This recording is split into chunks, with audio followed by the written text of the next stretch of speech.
Bonjour à tous, depuis l'aéroport international de Pékin capitale, et nous venons à assister à cet atterrissage de l'avion du président français Emmanuel Macron pour cette 4e visite en Chine.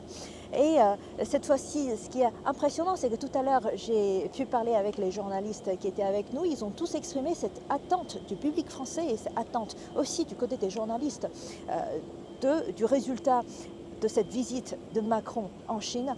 Aujourd'hui, la température frôle les zéros, mais ici l'ambiance est chaleureuse et ça annonce également, comme vous pouvez voir derrière moi, un ciel dégagé, annonce aussi un très bon début de cette visite de 3 jours, cette visite d'État à partir du 3 décembre jusqu'à 5 décembre.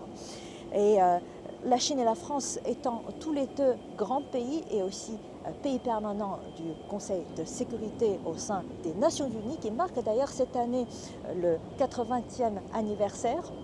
Ça sera un grand moment d'évoquer le grand sujet du multilatéralisme et comment renforcer la coopération pour contrer l'hégémonisme et le militarisme à l'international aujourd'hui face à tant de crises et tant de défis à l'international.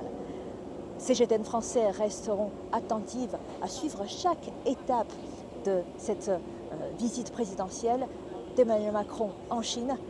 À suivre.